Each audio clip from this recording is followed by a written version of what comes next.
Head on Fire is a Patreon-supported podcast. Supporters of the show get early access to ad-free episodes, a private Discord server, archives, and more. All benefits are offered on a sliding scale, so no matter your level of donation, you never miss out. If you like this show, consider supporting it with $1 a month or whatever you can at patreon.com/headonfirepod. Thanks, and enjoy the show. Do you remember having the talk with your parents? You know what talk I mean. The whole birds and the bees and flowers and trees and I don't know, whatever. The sex talk. We're talking about the sex talk. In fact, today's entire episode is going to be about the sex talk. So just up front, FYI, spoiler warning, content warning, whatever you need to hear. This particular episode is going to talk very frankly about sex education, and about the kinds of information that parents and kids and educators need to contend with when having good, frank, honest discussions around sex education. We're also going to be talking about the kinds of conversations that aren't happening and maybe why those conversations aren't happening. As you've probably gathered by now, if this is not your first episode of Head on Fire, I enjoy uncomfortable conversations. I really enjoy talking with somebody who cares deeply about a subject and unpacking something that makes the majority of us uncomfortable. And I can think of no more disquieting, uncomfortable topic than the intersection of sex and kids and education and our position as adults to try to make sure that kids have education and deciding what information is and is not appropriate for them to have at the various stages of their development. Kathleen Hema is a sex educator who has worked with children, adolescents, teens, young adults, and parents. She's taught undergraduate students both in the US and Australia on a variety of public health topics, but more often than not, it does come back to human sexuality. These days, Kathleen can be found on sites like TikTok and YouTube, providing her own brand of funny, frank, and honest discussions of sex education and how to have the talk. Here's Kathleen Hema. Kathleen Hema, thank you so much for being here on Head on Fire. Welcome. Thanks for having me. So for folks that haven't seen any of your TikTok videos or experienced your platform before, tell folks a little bit about yourself and what it is that you do. Of course, yes. So I used to be a sex ed teacher. So I used to teach in the classroom. I used to teach primary, middle, high school age students. I also used to teach at the university level. I would teach a variety of different courses, one of them being human sexuality. But nowadays, like you said, I'm on TikTok, I'm on YouTube. I'm a sex educator for parents because I want to guide and advise parents on how to have the modern day sex talks. And I find that I do this, through my YouTube and through my consultations on my website, through TikTok, through videos, because I noticed there was a disconnect. So what I noticed was is in the classroom, I would be with students and they would be asking questions, they would be engaged. I mean, nobody ever fell asleep in my classes, right? Like they were very interested in the topic I had come to discuss. But the disconnect was with parents. And so I'll share a quick little story. So for example, I would have these things called parent nights. And so in the parent nights, the parents would be, I would go through the curriculum. I would let them know what their child's going to learn in the curriculum that I would teach. And so I would go through it all. So this one night in particular, I went through the curriculum. And it was a comprehensive curriculum. So we talked about everything. We talked about abstinence. We talked about birth control. We talked about condoms and how to put a condom on correctly. We talked about goals and dreams and how, having sex, what are the consequences that could have possibly affect those goals and dreams, right? So we talked about a lot of stuff. At the end of the parent night, I say, any questions? And I remember this one dad in particular. He gets up, he was in a police officer's uniform, and he's like, ma'am, do you have kids? And at the time, I didn't have kids. So I said, no, I don't have kids. He goes, because if you had kids, you would not let them be in this program. And I was like, well, since I teach it, I think I would. And he's like, no, my 12-year-old is not interested in any of this sex stuff. Like you are just going to inundate her with so much information that she just doesn't need. And I said, I appreciate your comment, but it is I can go through all the research, everything that I've shown you that says this is the right age to have these conversations and blah, blah, blah. And anyways, this school, it was mandatory. So all the kids were going to be it. He couldn't pull his kid out of the class. So now, fast forward 3 weeks, I'm into this classroom, and we've just finished our lesson on birth control. And this one student says, Miss Kathleen, quick question. How can I go about getting birth control if I don't want my parents to find out? And I was like, well, I encouraged her to talk to her parents and blah, blah, blah. And then she goes, yeah, my dad would never go for that. He would absolutely say, I can't get on birth control. And then I looked at her name and I looked at the parent site sheet and I was like, okay, so your dad thought you're not interested in any of this stuff and you're asking me how to get birth control. So fast forward to now, I'm now not a teacher in the classroom anymore. I am a mom myself. I have 2 young kids, and I just want to help parents. I want to help them see what I saw in the classroom, give them the information so that they can help in having these conversations, because clearly that student wasn't talking to her parent and her parent wasn't talking to her, right? It is amazing. That's what I do.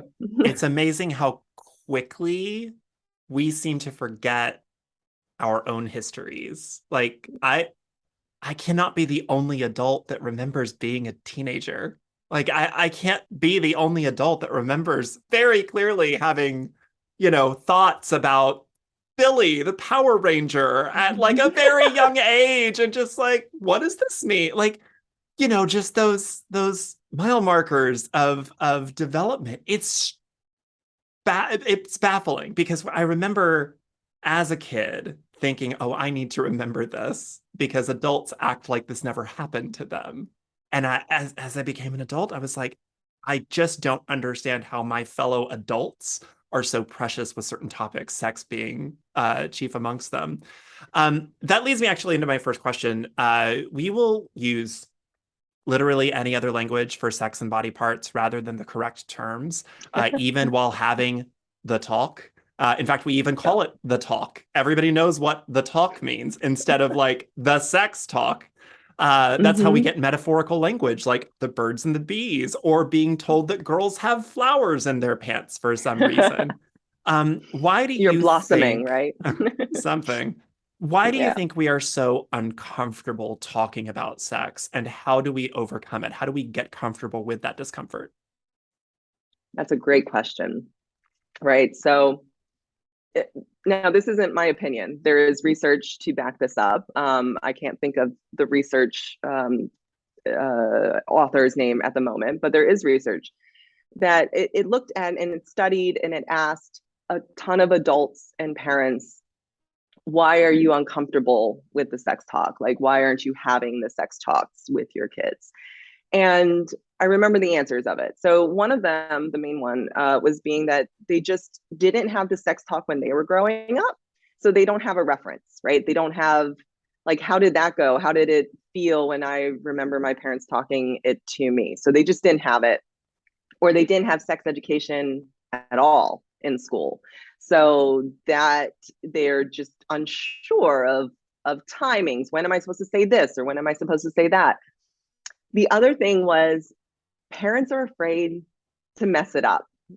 They're afraid, I was going to say a bad word, but they're afraid to mess it up. They're afraid they're going to say either too much information, or they're not going to say the right thing, or they might confuse them, or they might ruin their childhood, right? Like, and so they're afraid of what to say. So I think that discomfort stems from this whole lack of there being the conversation, people guiding them, advising them, letting them know as parents, you're not going to mess it up if you answer a sex question that your kid has come to you and asked, right? And so that's what I'm trying to do, is because I do believe that a lot of the parents I speak to, they want to have these conversations. They actually are like, okay, so now that I've figured out I've got to say penis and I've got to say vagina, okay,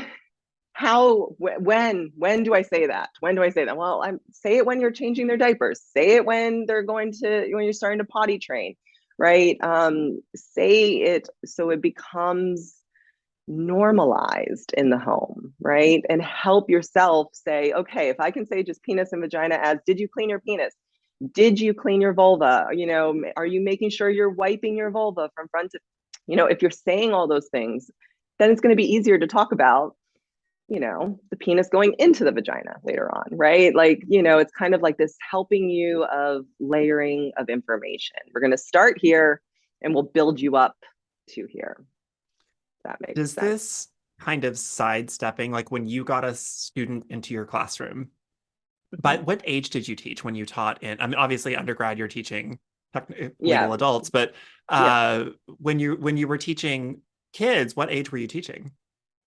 All. So I taught high schoolers, 9, 10, 11, 9, 10, 11th grade. Mm-hmm. So that would be what 15, 16, 7, Mm-hmm. no, 14, 15, 16. Mm-hmm. I taught middle school, and middle school was like the bulk of it. And then I also taught in the primary schools, but the primary school was really just around fourth and fifth grade. There wasn't anything earlier than that. So in the state I was teaching, there was mandated sex education, but it wasn't. It said it had to be medically accurate, and so I did go in teaching medically accurate sex ed. But the primary school age that I would teach was very limited because it wasn't. It was if it was up to the teacher. The Mm. teacher got to decide if they wanted to have that sex ed. But then the middle school and the high school was they needed to have something. Did you find that sort of sidestepped language? Did you find 11th graders coming in and saying, "Oh, my flower, my birds and my bees"? Not like, are you finding that still existing in conversation? Like, does that filter through? Does that help or hurt conversation? Oh my God. Do you know how many times somebody would say like when his, you know, When his, member goes in exactly. her. Yeah, yeah. And it wasn't in high school, it was college students. So many of my college students would be just like, you know, uncomfortable saying just or you know what, some of them, it was the first time they were hearing or seeing the reproductive system. Some of them didn't have sex ed. They came from out of state. So they were in my class as undergrads, usually freshmen or sophomores. And yeah, they were just now getting sex ed in their college level human sexuality class. Yeah. So adults have made discussing sex into a political issue, either directly or indirectly. Speaking of kids who didn't grow up with it, I know in my home state of Texas, our access to sex education was non-existent.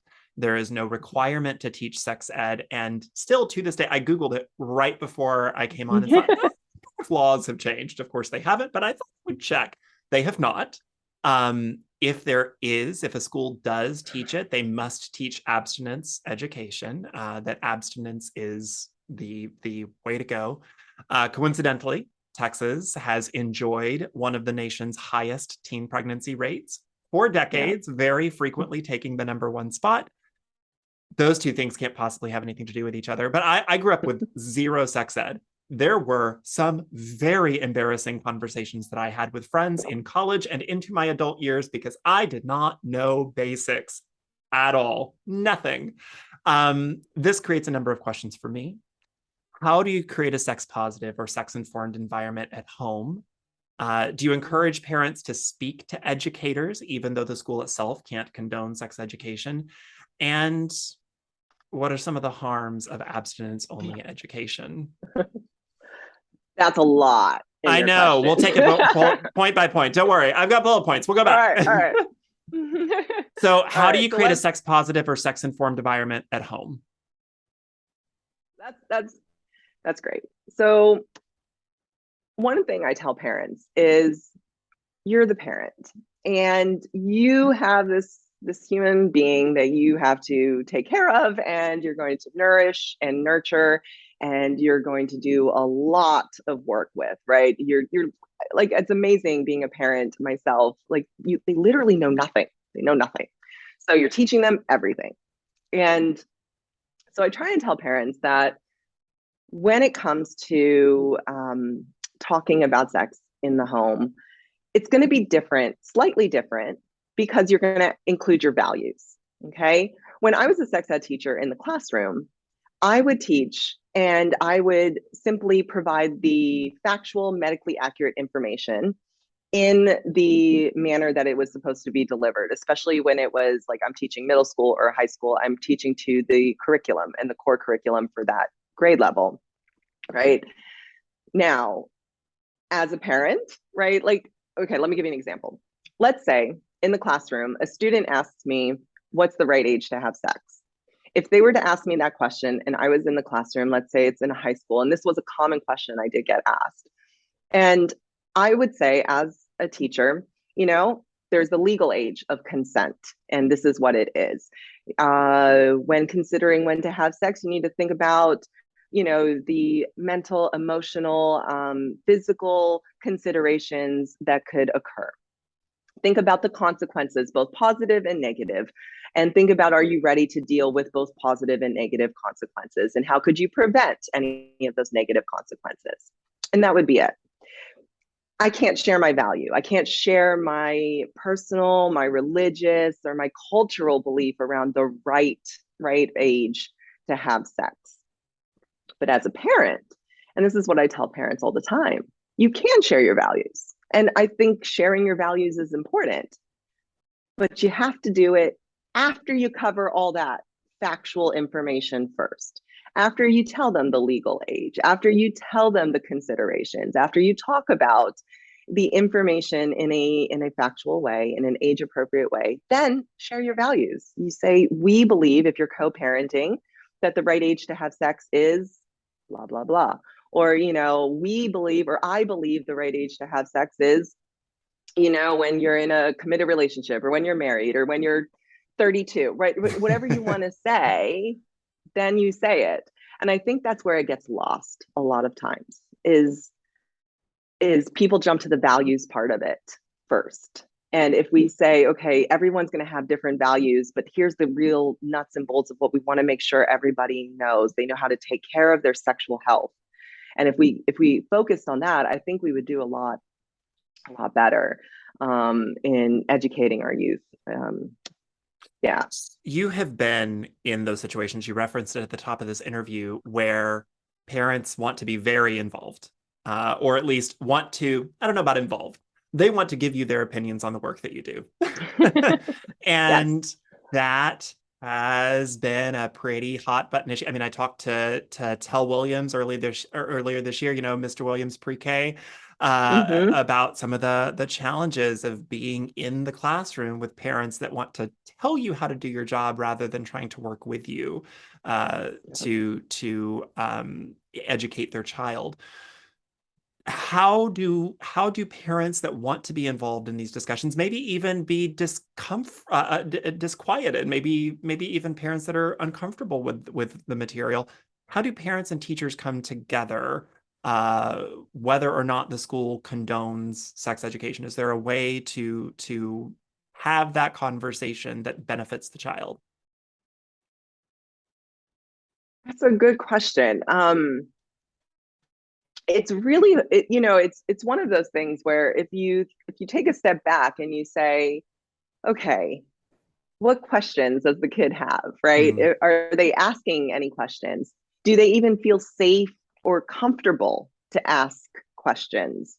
Have we created an environment where we're turning them off? Like, are we saying you can't ask that yet, or that's girl stuff, or that's boy stuff, or if we're being not binary, whatever we're doing? Are we creating an environment? So I always tell parents, think about the home environment that you're creating. So if your kid comes to you with a question and you don't know how to answer it, or you're caught off guard by it, simply say, that's a great question, and I don't know how to answer it right now, but I'll find out and I'll get back to you, right? Like, just let them know that I'm happy you came to me with that question.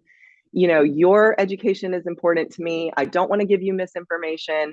And once I find out the answer, we're going to have this discussion. And then you get back to them. That's the whole way of making this all work, right? Is getting back to them. So I think if we focus it on that, kids are curious. And like you said at the beginning as well, there's a lot of things like like adults tend to forget that we were like when we were, kids and teens.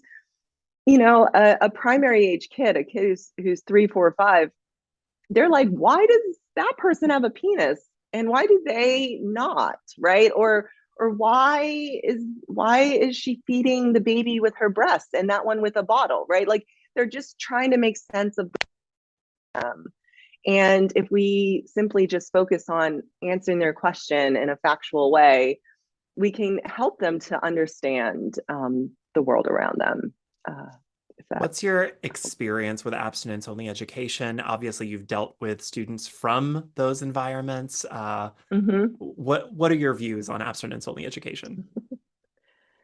Well, abstinence-only education, when it is, so there's a few different types of abstinence-only education, right? You got abstinence-only until marriage. You've got abstinence-only. So abstinence-only until marriage, they usually are not allowed to talk regarding any sort of what's it called, birth control or condoms or anything like that, and they can only focus on sex is only acceptable when you are married, right? So you got abstinence only at marriage, then you got abstinence only, and then you got abstinence based, and then you got like comprehensive. So abstinence only is supposed to be, hey, abstinence is the main way to prevent any negative consequences from happening. But if the kids ask you a question around condoms or birth control, you can answer it and you can say, there are condoms and there's birth control, there's ways to prevent it. And then you got abstinence based, which means that every time you talk about a way to prevent a pregnancy or an STI or any of the negative emotional consequences of sex from happening, you always say, what could be the best way to prevent this from happening? Abstinence. And then if you do decide to have sex, then condoms or birth control or whatever. So you have all these different levels of abstinence. So the runner home here is don't have sex in all of those levels. But if you were just to simply talk to kids and explain sex, and the way I do it is the way I do it in my videos is have a base layer of information, and then you're building upon that information and you're building upon that information. If you talk to them and you tell them these base informations and you say, hey, this is what sex is, and we're going to talk about vaginal, we're going to talk about anal, we're going to talk about oral, we're going to talk about all these STDs that could happen, but we're also going to talk about it can be pleasurable because that's why most people do it. And I'm going to answer your questions and I'm going to treat you like a person because I know you have questions. And if you go through that, you'll find out that they say, that's a lot. That's a lot of information. And you know what? I didn't realize sex was that much. You know what? I don't have time for all of that. Right? Like who does? Who does? The emotional consequences. And they literally say, you know what? I didn't realize. And that's what I noticed in my middle school programs that I would do with 11 and 12-year-olds. That's what their takeaway at the end of the program was when I was honest with them and said, hey, people do have sex because it feels good. But here's all the other things that can happen, right? And even if you go through all of the precautions, even this could happen, right? Like, and they're like, you know what? I'm just not ready to deal with any of that. I didn't realize that. So yeah, so I think abstinence has its place, but I think if you approach it in a way of providing them with medically accurate information, they'll tend to be like, abstinence makes sense right now for me, right? And maybe abstinence makes sense later on as well. Like I know when I was trying to finish my master's thesis, it was like, I need to focus here. Like I don't have time for the potential of a baby to pop out.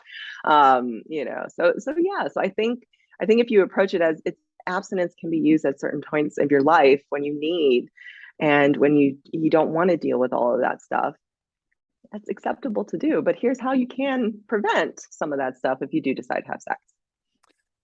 STIs carry a lot of stigma. for marginalized communities such as LGBTQ folks, African Mm. Americans. I know in the gay community in the early 2000s, there was a real gross question that people would ask, "Are you clean?" To inquire Mm. whether somebody had HIV. Are you clean? You'd see that on Hmm. dating sites. But we've come a long way to create neutrality in these spaces and acceptance with STIs, but there is still a lot further to go. How do we discuss STIs in a stigma-free way? And Hmm. further, do you have any advice for people who do currently maybe need to do some unpacking on their attachment of morality or fear to an STI diagnosis? Hmm. You know what? I haven't talked about STIs in a really long time. I dug through your Mostly, videos. yeah. Yes, this is fantastic. Yes.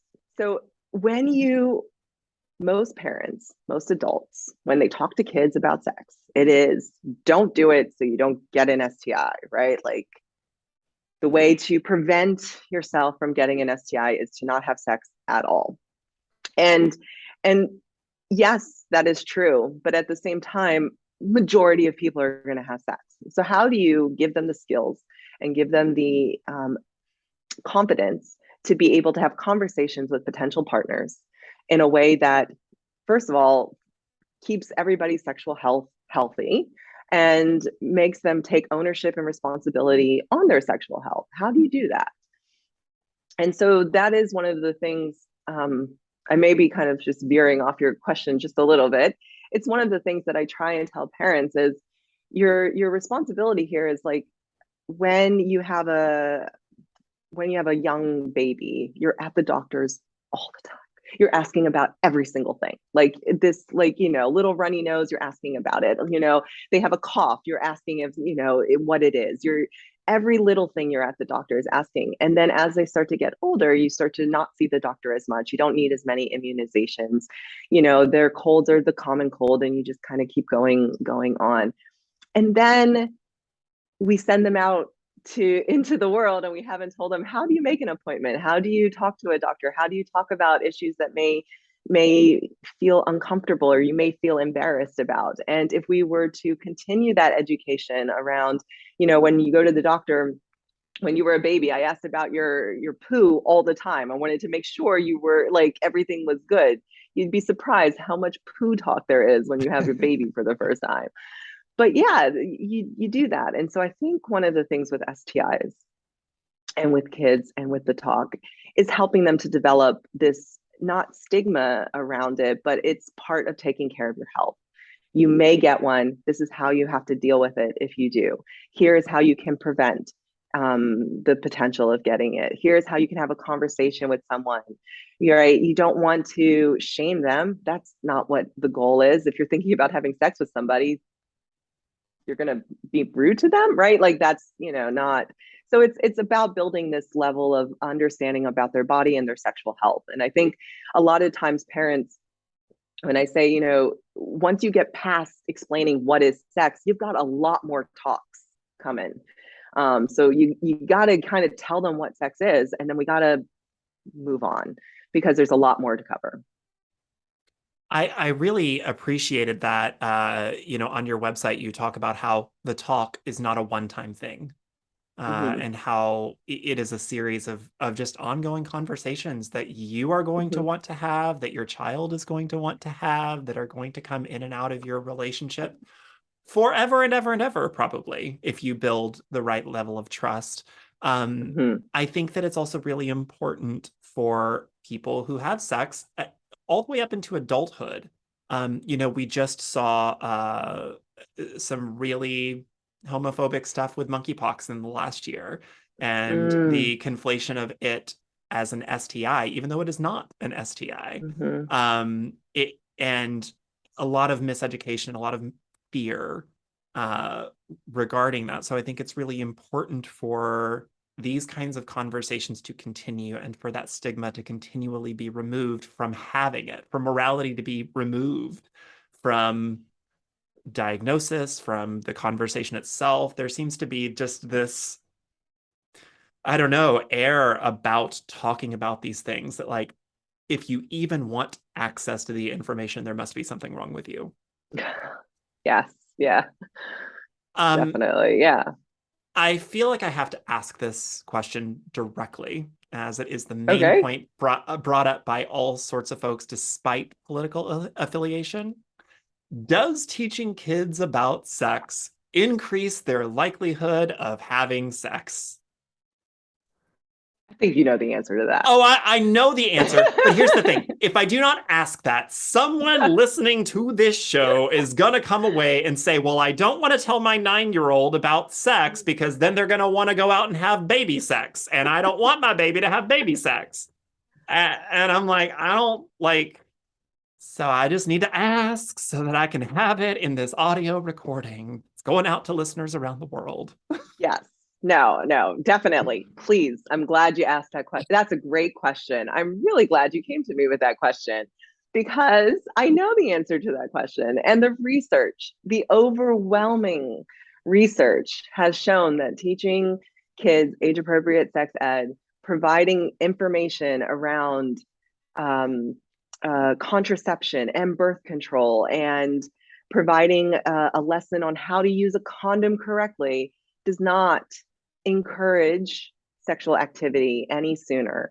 The research shows that it actually will delay initiation, which I have seen firsthand in it, like kids coming up to me afterwards, just telling me they learned all this stuff and didn't know it.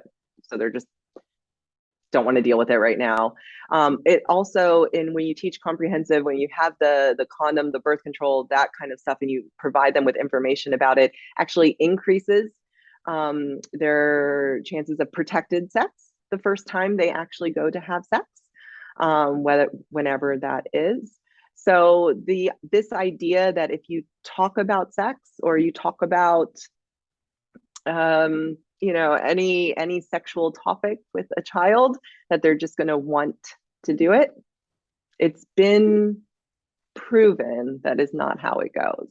They most of the time, the reaction when you tell a 8-year-old and you explain what is sex is, ew, who does that? Like that is the reaction you'll get. When I would tell students what oral sex was, they were like, ah, gross. And it is, that is the normal reaction because they haven't had the concept at that age of sex being pleasurable, and that's going to come later on when they go through puberty, and that's when they're going to have that idea and understanding. So yeah, no, it's been proven it's not, it doesn't. Okay.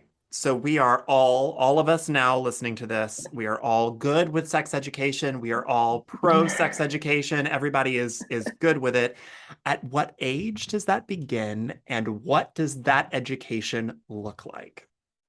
Oh, excellent question. So yes, when do you start the sex talks? Whew, yes,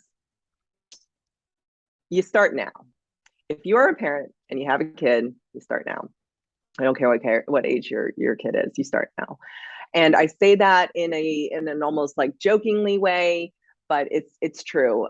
If you have a kid that's just been born, right, you start making yourself comfortable when you go to change their diaper. Say I'm wiping your anus and I'm wiping your scrotum and I'm making sure that there's nothing going to irritate your skin from fecal matter or from urine, right? Like, and you start saying the words and you start to get comfortable in that. You age appropriate sex ed, right? Like I hear a lot of well-intentioned journalists and organizations and even myself say start early, start often, start talking with your kid. But how and why and when do I do that? And so yeah, so there is this I use the term age appropriate, but a lot of parents don't know what that means. And that's why in my videos, I really go through and I try to categorize the most common questions that kids ask in the primary age for ages 4, 5, and 6, in the intermediate age 7, 8, and 9, right, and in the middle school and high school. Because if parents have an idea of, okay, so my kid's going to probably ask me where babies come from around 3 or 4 or 5 years old. Okay, Can I if just, I I'm so know, sorry to interrupt. I just need to say, I am so gay and have been so gay for so long that I completely forgot that for so many people, the conversation is, where do babies come from? I am, that didn't even enter my head. I was like, yep, sex for pleasure. Uh-huh. Yep, sex, blah, blah, blah. Yep, fine. All of that. Where do babies come from? What? Sorry, yep, okay, maybe I do forget what it's like to be a kid. Wait, I wasn't a straight kid. I was like, never mind. Sorry, wow. Anyways, have fun with that one. but that's the thing. Even if you do have a kid, the thing is they're gonna ask it. They're gonna see this brand new baby. They're gonna be like, where'd this baby come from? Right? Like it Yep, just the store. I got it from don't say Aldi. that, Dawn. Do not No, say that.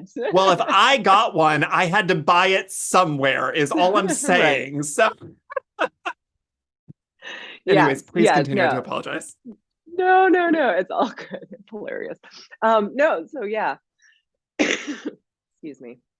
So there is that the so what I try and do is I try and tell parents what is age appropriate for the age ranges. And so if your kid is in this age range, these are the common questions. These are the things that they'll probably ask or do. And it's something that you should be aware of. So you know, how do you want to answer it? What's your value around it? Are you uncomfortable with something in that answer? And help yourself and prepare yourself for that talk. And so that way you kind of know that if my kid reaches the next age range and they never asked one or two or three or all of those questions, something's up. Because I'll tell you, when you become a parent, you get this app on your phone and it has all the developmental milestones of your kid. And your baby's just been born, and you're like, okay, week one, what do they need to do? Tummy time, 20 minutes every day. Okay, are they lifting their neck, right? Like, and by the time they're 5 months older, are they stacking 5 blocks? Are they hopping on one foot by the time they're 2 years old, right? Like, you are addicted to this developmental milestones app to make sure your Can kid is I hop meeting on one these. foot for that long? I don't. You do. And so I think as parents, we were so programmed in the early days to make sure that our kid is meeting all of those things, making sure that they're healthy and they're able to do that. Because if they're not, we're like, "Ooh, is there a problem? Is there a disability? Is there an additional need? Is there something I need to talk to my pediatrician about?"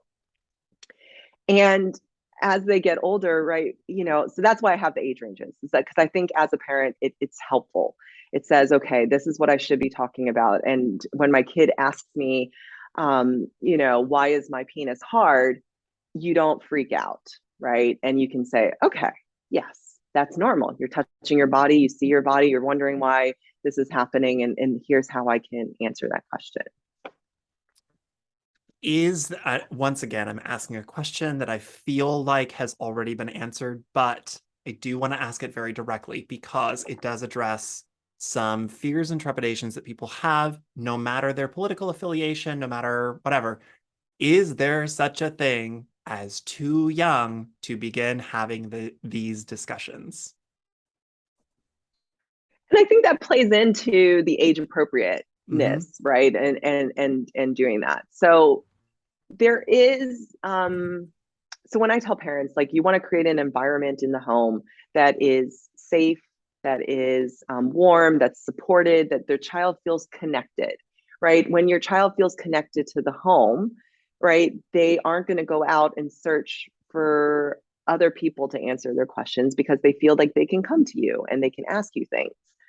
And developing that warm and supportive home environment is very important. And when it comes to the sex talks, a lot of parents may say, "Oh my God, my kid is asking," or I caught one of the ones that most parents reach out to me about is, my kid was masturbating they're only like Heaven 5 years forbid. old, right? They, like they're like, oh my God. And I'm like, actually, it's very, very common. Mhm. And here's why it's so common. And I'll go through that information with them. I'll let them know.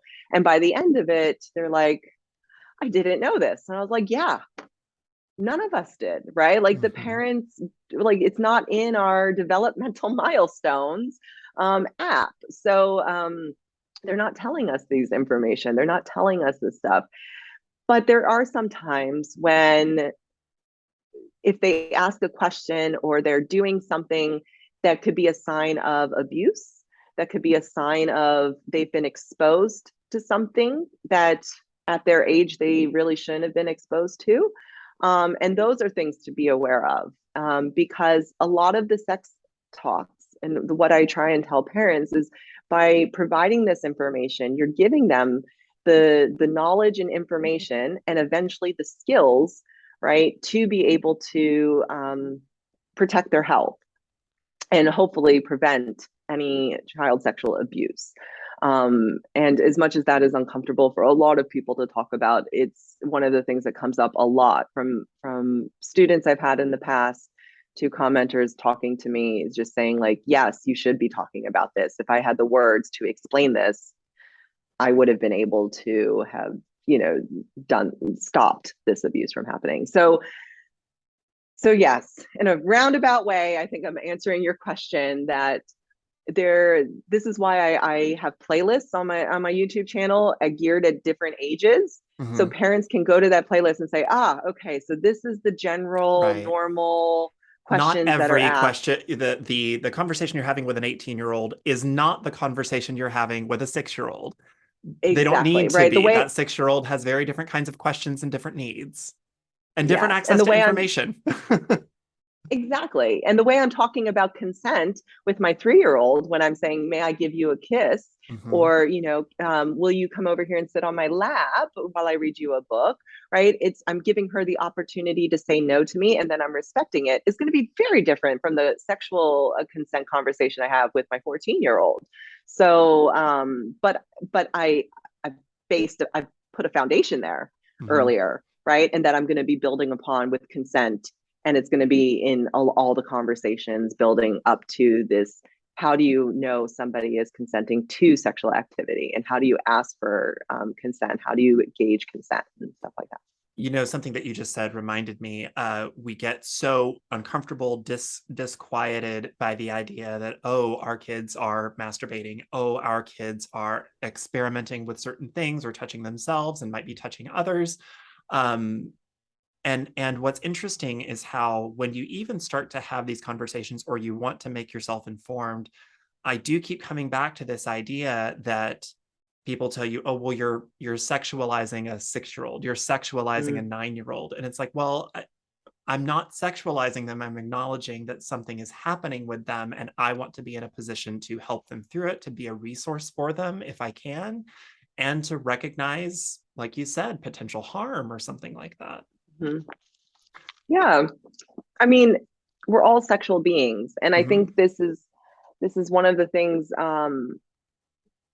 a lot of parents, especially parents of children with disabilities, come to me and I have a consultations with them, and they're just like, they, my child who is on the spectrum, or my child who, has a lot of handicaps in physical ways, and they are expressing this need of they're constantly wanting to masturbate or get erections, and I'm trying to, how do I go about navigating this, and I'm telling them, how do I do that, right? Like, and so yeah, so it's going to be a little bit different for all kids, right? Like I give you these age ranges and I give you this information. It doesn't mean that it's 100% this is what's going to happen. Not every 8-year-old is going to ask what is sex at 8, right? And right in the middle of the age range. It might be a little bit before, it might be a little bit later. It depends on, like, their sibling. Are they the firstborn? Are they number 6 of 7, right? Like they're going to hear different things. Um and so yeah, so I think when it comes to helping parents understand we're all sexual beings, it doesn't mean that we all want to have sex at, early on, but it does mean that we want that intimacy.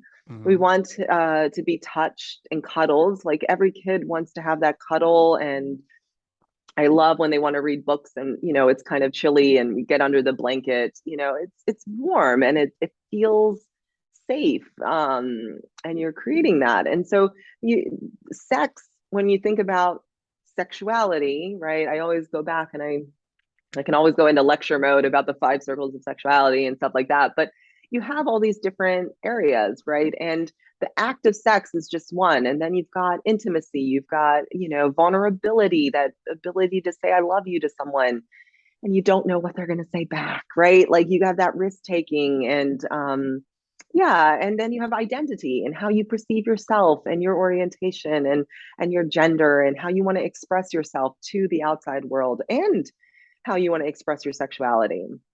So all of these things are encompassing. And if we step back and say, okay, that's a lot to talk about. I got to get some other talks out of the way if I'm going to have that talk with my kid, as they're entering high school, right? Because that's that time of expression and risk, that time of like trying to figure out how am I, what am I going to present to the world, right?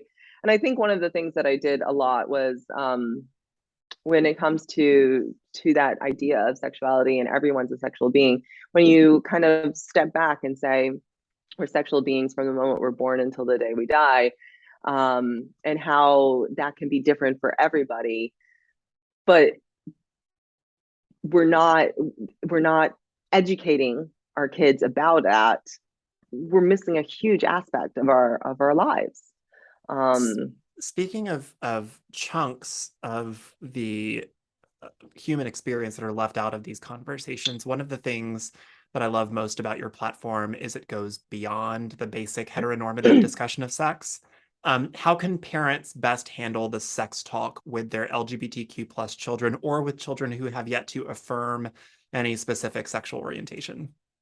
Yeah.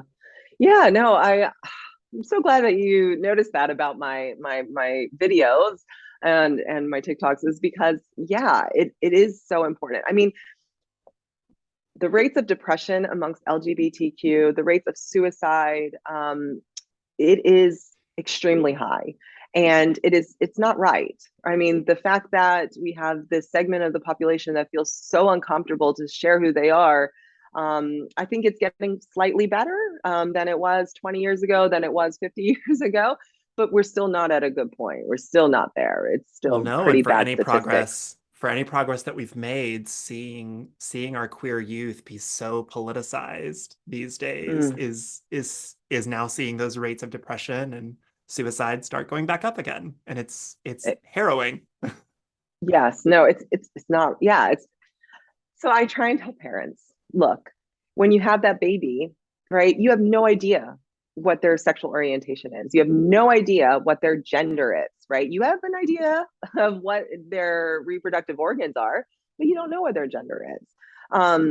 When I try to like say, you're gonna be with this baby and you're gonna teach them and talk to them, think about how you're having those conversations.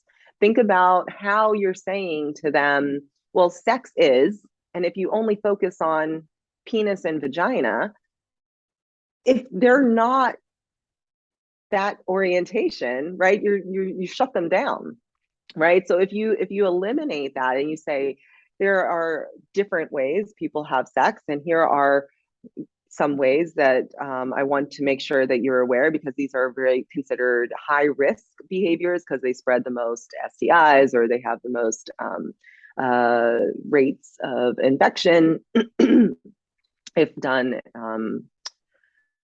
if done without protection, right? Like if you talk about it in that way, right, then they'll clue in with what they're being told, right, or what they'll identify with the area of the talk that you're having.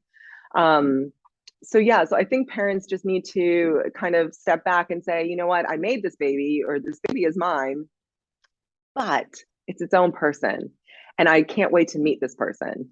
Mhm. And I wanted them to have all the information so that whatever they want to share with me, I've given them information that I know that they can succeed with.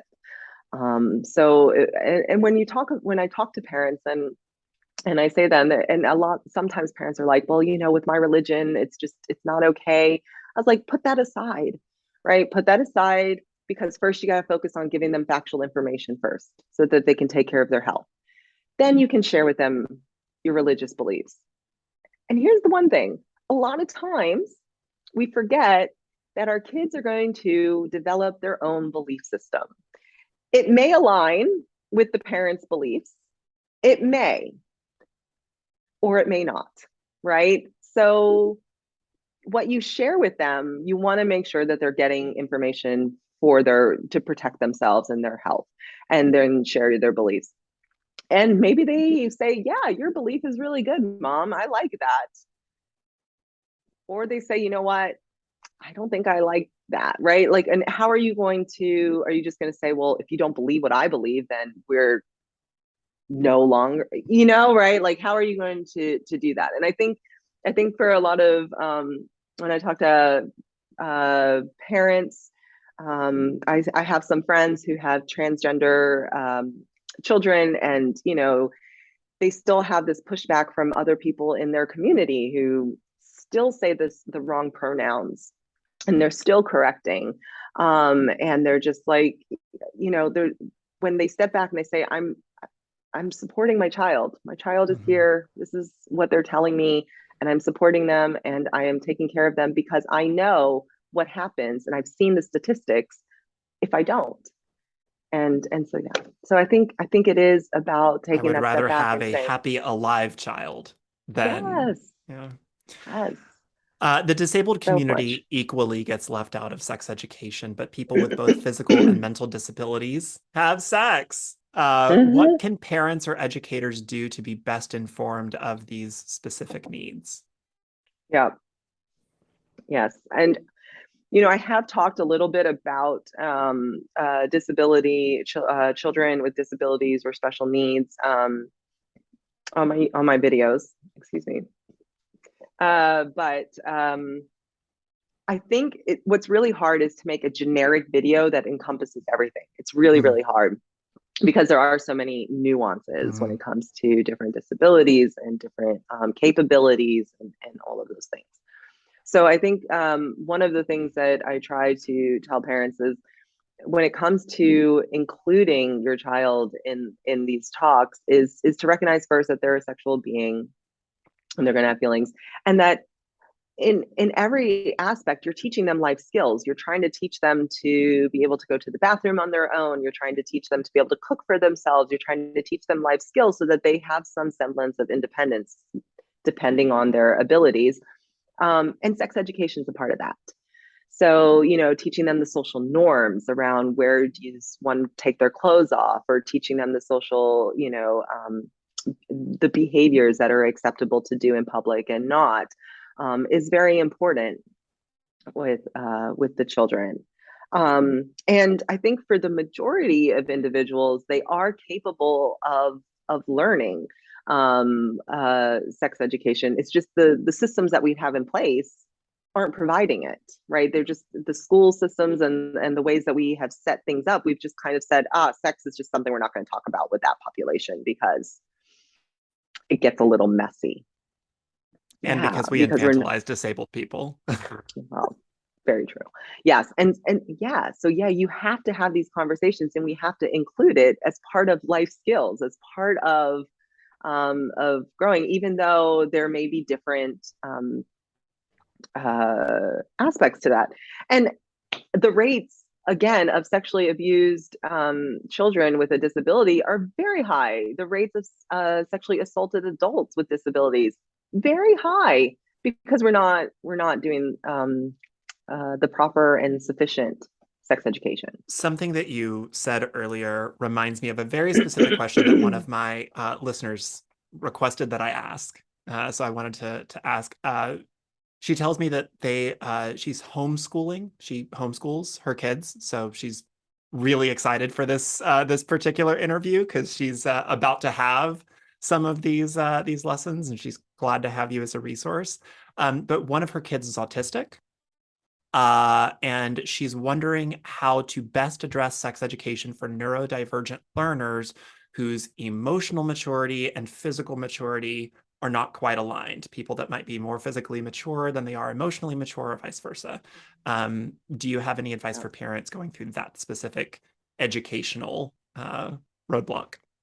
Yes, yes. No, no, that's very good. The fact that she's already saying, I want to make sure that they have this sex education, I commend her 100% because that's excellent. A lot of parents say, I'm just going to, my kid's not interested in that because they're infantilizing the child, right? Like, there is a lot, everybody has sexual feelings and those kinds of things. So it's very important that they commend her 100%. That's excellent. So step one done. Now moving on to how do you have these conversations in a way?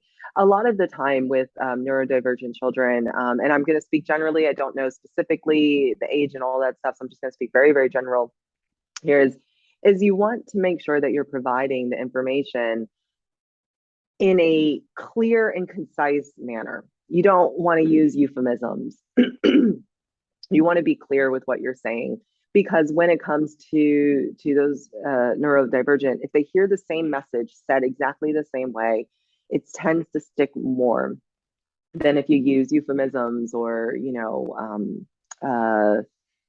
can't think of the other word at the Metaphors moment. and all of Metaphors, that. Yeah. exactly. Yes. No birds and bees, because then they're going to be looking for birds and bees and wondering why. Are we going to a pet store? Yes, yes. So yes, you want to be clear.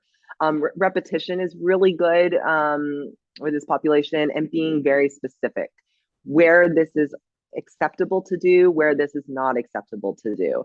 And one of the gray areas that I want to make a video, I haven't quite hashed it out yet, is consent, teaching them the nuance of consent, because a lot of times they hear yes, but they don't understand all what they're seeing, right? So like when I talk about understanding nonverbal consent as well as verbal consent and checking in with the person, right? Like a lot of times with neurodivergent children, they say, oh, well, they said yes, but then later on it was, I don't want to do that.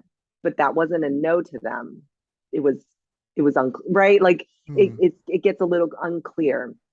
Especially when they're very much like, this is what I heard, this is that, and this is why we're continuing to do that. So it's really hard to teach nonverbal consent and nonverbal like understanding and nuance of a sexual situation. It's hard for people who are not neurodivergent to understand. Are you into me right now? Are we going ahead with this? Right? If you're not communicating clearly. It's confusing for everyone, especially people that take things literally, but everyone also. Yes. Everyone. Yes. Okay. Yes. So it's really, really hard. I want to respect your time, and I know that we are coming up on it, but I have to ask because you have been in some classrooms with some kids, and I'm sure you've heard some things. So I know that everybody's heard like all the legendary stories of people getting pregnant because they thought you couldn't get pregnant if you had sex in a pool or something. They thought chlorine killed it. What's the wildest, most unhinged? Like, what's the weirdest theory about sex you've ever heard? What's just what's the one that you just went back home and you just stared at the wall for 30 minutes going, how did this get out there? Oh, that's a great question. Oh my gosh. So many stories. And I'm trying to think of the one that comes to mind, because I'll tell you this one. So I was teaching high school class. I was only in there for about a week. Just so sometimes a lot of these like sex eds, it's just like they want you to come in and just hit them with the basics, right? Like there's no time for relationships. Penis, vagina, baby, STI, death. Just STIs. Yeah. Basics, I can check that off, and the teacher is happy that that's been taught. So I just did one of those basic lessons. And in that basic lesson at the high school age, I did a condom demonstration. And in that condom demonstration, I always go through and I always say at the end, after the activity has been completed and the condom has been removed, where do you want to throw this? And students will usually say, in the trash can. And I'll be like, yes, very good. Always in the trash can. You never want to throw this in the toilet. It will clog your toilet, and the plumber will come over and bring these out, and they will say, this is what will clog your toilet. And I remember it to this day, this poor kid in the front row, as I'm saying that, do not put it in the toilet. It just goes white. And he's just going, just does one of these like head to the hand things. And I'm like, oh no, how many condoms has he flushed down the toilet?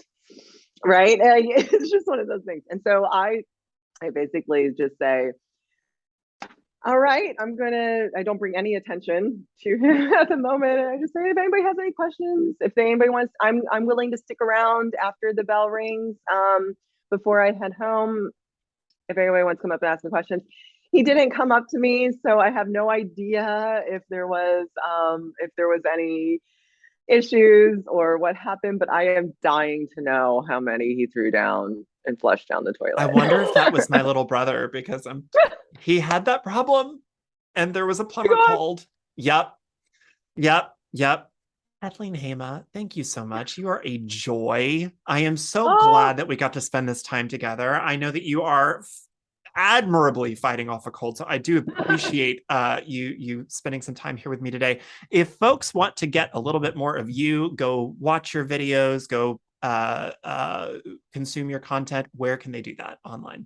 Awesome. So I'm on YouTube. That's where I do the bulk of my content.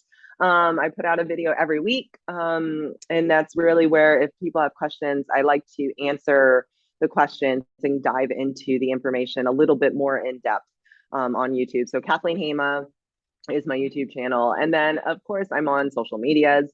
On Instagram, I'm on TikTok, but TikTok is kind of, I think where a lot more people are at. Yeah. So you can find me on TikTok at the Kathleen Hema.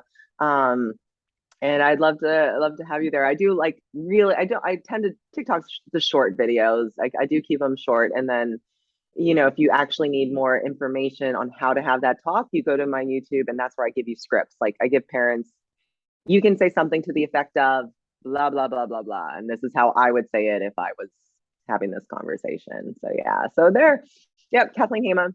And then of course, I have my website, kathleenhema.com, that parents can go if they want to have a one-on-one talk with me about a specific problem or issue or anything.